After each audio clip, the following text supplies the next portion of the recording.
Kerala cricket జట్టు 2024-25 Ranji trophy ఫైనల్లోకి ప్రవేశించడం ద్వారా కొత్త చరిత్ర సృష్టించింది. కేరళ రంజీ ఫైనల్లోకి ప్రవేశించడం చరిత్రలో ఇదే తొలిసారి. ఫిబ్రవరి 26 నుంచి ప్రారంభమయ్యే ఫైనల్ మ్యాచ్లో విదర్భతో తలపడనుంది ఆ జట్టు.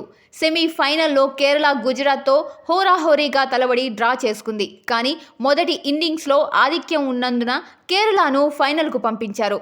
గుజరాత్ చివరి వికెట్ విషయంలో భారీ వివాదం చెలరేగింది. దీంతో ఈ మ్యాచ్ హాట్ టాపిక్ అయింది.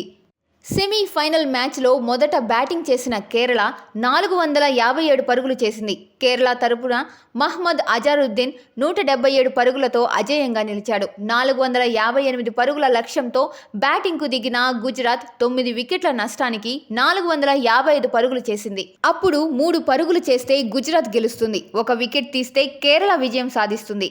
ఇక్కడ రంజీ ట్రోఫీలో మ్యాచ్ డ్రా అయితే మొదట ఇన్నింగ్స్లో ఆధిక్యం సాధించిన జట్టు గెలుస్తుంది. గుజరాత్ కేరళపై కనీసం 1 పరుగు ఆధిక్యం పొందేలా చేసుకోవాలి.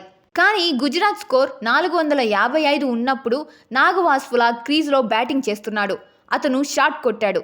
బంతి సిల్లీ మీడాన్లో ఉన్న ఫీల్డర్ హెల్మెట్ను తాకి పైకి లేచింది. గాల్లో ఉన్న బంతిని మరోవైపు ఉన్న సచిన్ బేబీ క్యాచ్ పట్టాడు. బంతి గాల్లో ల్యాండ్ కాలేదు కాబట్టి కేరళ ఆటగాళ్లు క్యాచ్ అవుట్ కోసం గట్టిగా అప్పీల్ చేశారు. నాగ్ వాస్ఫులా అవుట్ అయినట్టు అంపైర్ కూడా ప్రకటించాడు.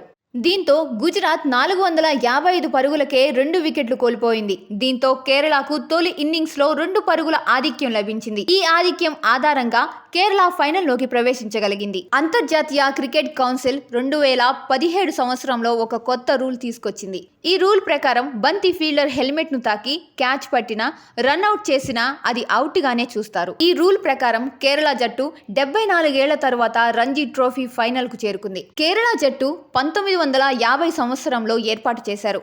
అప్పటి నుండి ఇప్పటి వరకు ఆ జట్టు రంజీ ట్రోఫీ ఫైనల్కు చేరుకోలేదు.